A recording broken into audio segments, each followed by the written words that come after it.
Hello, everyone. I'm Corrin Davis, your host of The Rundown. Thank you so much for tuning into our very first episode ever. I'm so excited to bring you guys this coverage and highlight all of the awesome athletes.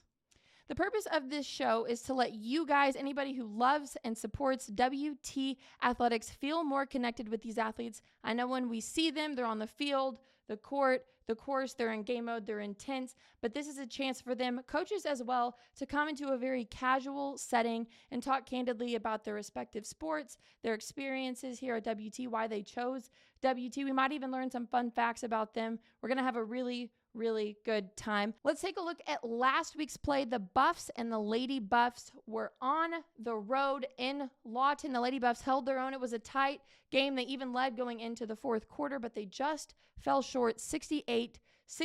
Following that matchup, the WT men's basketball team pulled out a gutsy win against the Aggies 83-74. Fast forward to Saturday, both teams wrapped up their travel in Wichita Falls for some more conference play against Midwestern. Let's take a look at some highlights.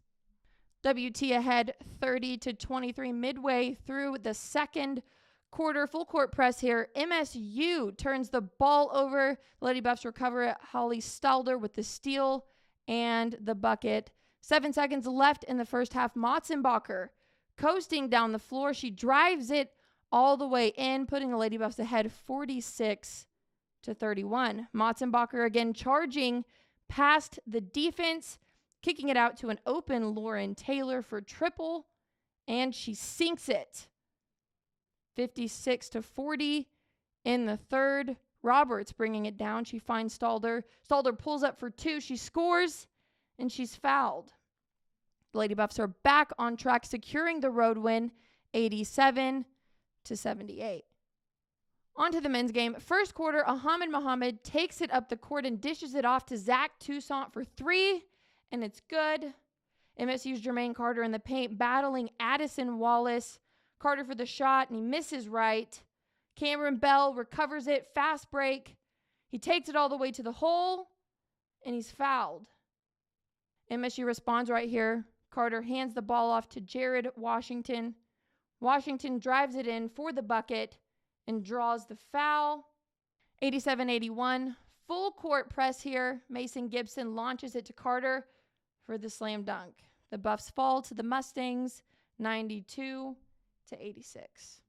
In spite of their loss, I do want to highlight our player of the week, junior guard Zach Toussaint for the WT men's basketball team. Toussaint led the Buffs in scoring against Midwestern with 24 points and 2 assists. He also jumped into the 9th place spot on the Buffs' all-time scoring list this past weekend and now has 1,239 points on his career. Congratulations, Zach.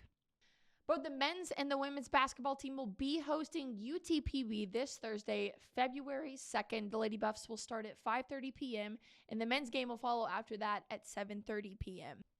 Then Saturday, it is Alumni Weekend, where we will be recognizing former head basketball coach for the Lady Buffs, Bob Snyder, for his recent induction into the Women's Basketball Hall of Fame. The women's game will start at 1 p.m. against Angelo State. There will be a post-game meet and greet with Coach Snyder and the current Lady Buff basketball team. The men's competition will begin against Angelo at the FUB at 3 p.m. Let's run over to some indoor track and field action this past weekend. The men's and the women's team divided and conquered at the Texas Tech Open and Multis and the Colorado Racing Company Mountain Lion Open. The men's and women's team combined for 26 top 10 finishes in the midst of setting some school records. Senior Eleonora Kurtabi won the 3,000-meter event with a 9:36.12, which is the second fastest in Lady Buff history. Just behind her was Florence Uwajaneza, finishing third overall with a time of 9:53.9, which ranks fourth in program history. Moving on to our throwers, freshman Alex Tice brought home the win in the women's shot put, throwing for 43 feet. On the men's side, senior Ray Dixon made a new school record in the men's weight throw event, throwing for just over 62 feet. Our jumpers also made their mark this past weekend. literally. Sophomore Hamdi Ali broke his own school record, clearing 7-2 in the men's high jump event, which also happens to be the greatest mark in Division II so far this season. The men's and women's indoor track and field folks are headed to Albuquerque, New Mexico to compete in the New Mexico Collegiate Classic on Friday and Saturday. Now, I know it's hard to believe. I can't believe it either, but the softball and baseball season are coming up on us very, very fast. Last week, the 2023 Lone Star Conference softball preseason poll was released, and the Lady Buffs were selected 6th in the conference. Last season, they finished their year 29-16 overall and 17-13 in the Lone Star Conference. They'll kick off their season on February 4th, going head-to-head with Adams State in Los Lunas, New Mexico. The 2023 LSC Baseball and South Central Region polls were also released. The Buffs are seated 17th in the region and 2nd in the conference behind Angelo. Some more exciting news. Senior infielder Adam Becker was named the 2023 Lone Star Conference Baseball Preseason Player of the Year. Last season, Becker hit just above 400, had 22 doubles, 22 home runs, and 92 RBIs. He made the LSC All-Tournament team, first team All-South Central Region, and he was named Lone Star Conference Player of the Year. Be sure to check out Becker and the rest of his crew. Their official season starts February 3rd. They'll be traveling to Laredo, Texas to face off against Texas A&M International. You can buy tickets for all of those sporting events on our website, gobuffsgo.com.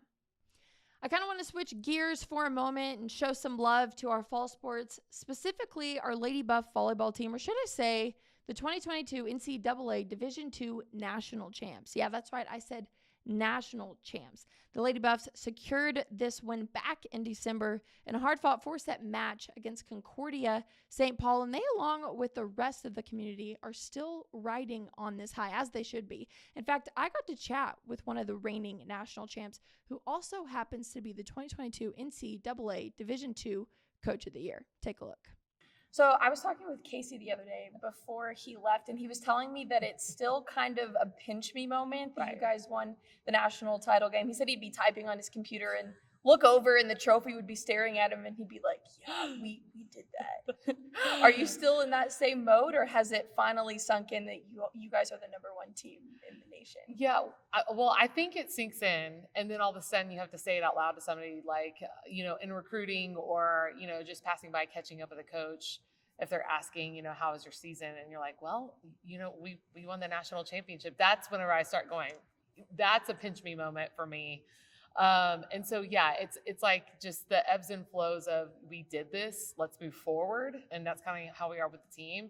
But honestly, when we get to go out to the public and people, congratulate you while you're going grocery shopping or whatever, like, that's when you're kind of like, this is the coolest. Yeah. So I keep going up and down with it, but overall, it's the best feeling ever.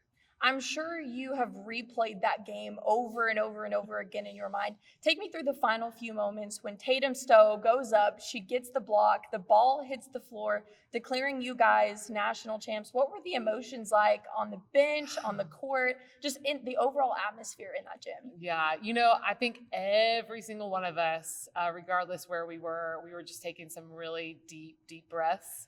And really just trying to be as present as possible, being where our feet are, not thinking, behind or what if we don't. We were literally just focusing on that point. And I remember, looking at Tori calling the zone, and she took she always takes a big breath before she serves, but it was a little bit bigger that time. And you could tell she was just like, I've done this before. I'm going to do this again.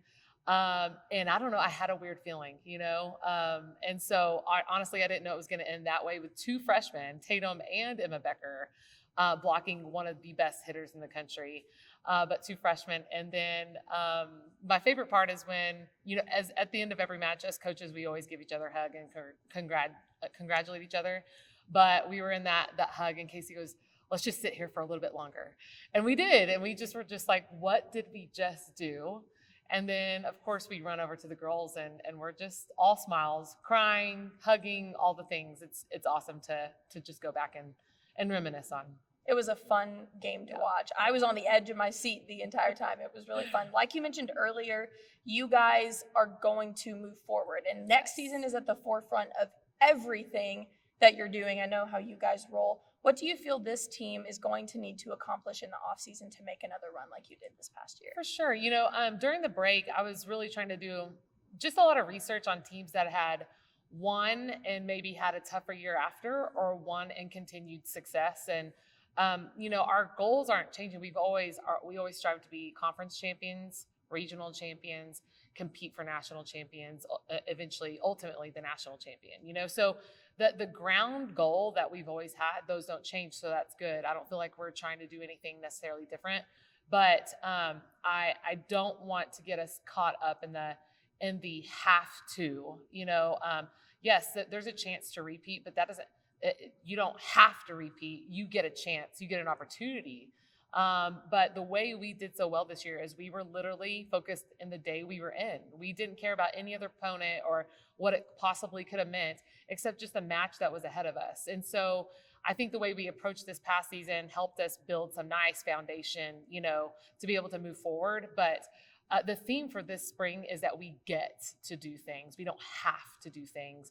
And my thing to the team is, you were the best version of yourself at the time. So the best news is be yourself. You guys lost some tremendous players who made a huge impact on the season, but I hear through the grapevine you have a lot of studs coming in to fill those shoes. Talk to me about the new faces that we will see in the 2023 season. For sure. So we do have a really nice core returning group.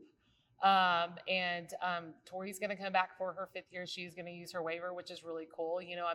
I want that to be a personal decision for each player and not feel forced, because it's a lot of work. It's a lot of work to feel like you have to be forced into doing it. So for her to want to do it, aka get to do it, that's kind of what we're talking about. She's back.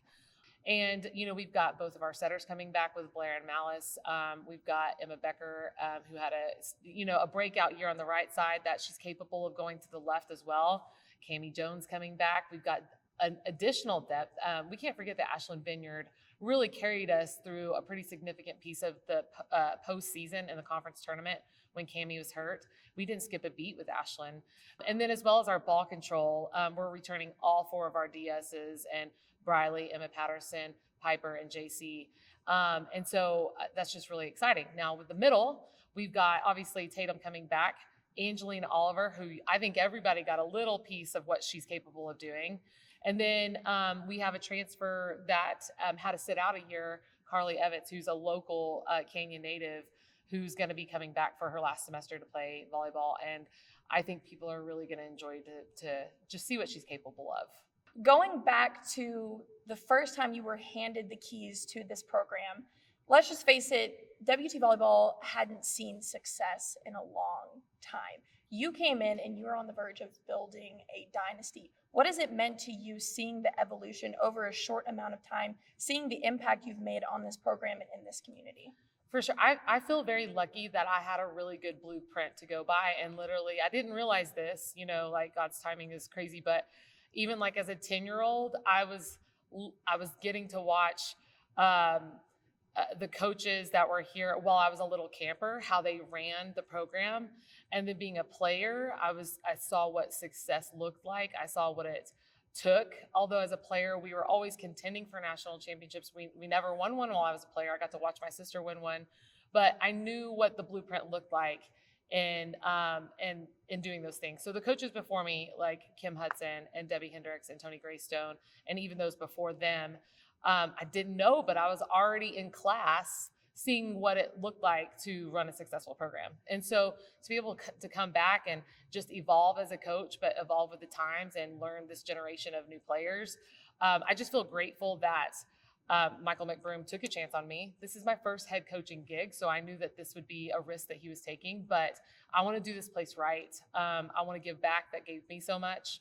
And so, I take things, all coaches take things, personal. They want to make sure they're doing a really good job, but this is just another level, That's where I met my husband. It's why I have 3 kids. It's just, there's so much that WT's given me that I just want to make sure I'm paying it forward.